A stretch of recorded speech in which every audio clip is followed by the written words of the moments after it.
Masigla, makulit at ordinaryong bata kung titignan. Aakalain niyo ba na sa likod ng kanyang mga ngiti ay may kapansanan siyang dinaramdam? Yan si Luis May Angel Placambo, 3 taong gulang. Siya ay mayroong profound congenital hearing loss sa parehong tenga. Magang kay ganda at ngayon, bibisitahin natin si Angel. Naku, makikilala niyo siya, papakilala ko sa inyo. Magang kay ganda! Hi! This is Placambo. At si Angel. Kamusta kayo? Pasok po. 2 taon pa lamang si Angel nang makitaan na ito ng mga senyales ng pagkabingi na labis na ikinabahala ng kanyang mga magulang. Maliban sa pagkawala ng pandinig ni Angel, may butas din ang kanyang puso. Nagka-German measles kasi si Nanay Miriam habang ipinagbubuntis si Angel.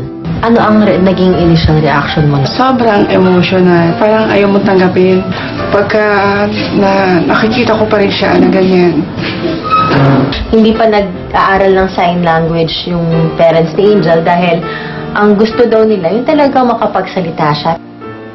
Sinamahan namin si Angel at kanyang pamilya na magpatingin sa espesyalista. Ayon sa pagsusuri, posible pang makarinig si Angel kung sasailalim lamang ito sa cochlear implant.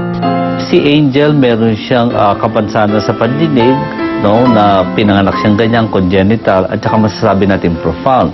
Pag sinabing profound, ibig sabihin kahit anong lakas ng tunog, kahit sumigaw tayo, hindi pa rin niya halos naririnig talaga. Malaki ang pag-asa nakakarinig sila, no? Pero sabi natin hindi naman sapat yun. Ang importante makarinig, tapos mag-undergo sila ng therapy. Sa liit ng kinikita ng mga magulang ni Angel, hindi ito sasapat para maipagamot ang kanilang anak.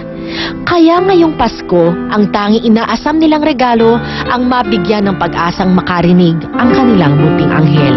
Hi po! Tulungan niyo po kami! Merry Christmas!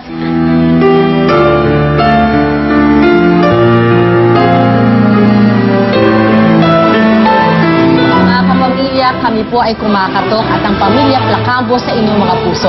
Sana po ay mabiyayaan natin ang pang-opera si Angel nang sa ganun ay marinig naman niya ang tunay na himig ng Pasko. Para po sa inyong relasyon o tulong, maaaring tumawag sa numero na nakikita nyo sa inyong TV screen o kaya pumunta po sa opisina ng Umagang Kay Ganda.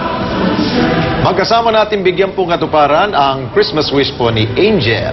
Magkano ba kailangan? Mahigit 1 milyon, pero ngayon pala nagpapasalamat na po kami sa inyong pagtulong. Pero syempre kung tulong-tulong tayo, kayang-kaya. Gagaan yan. Diba?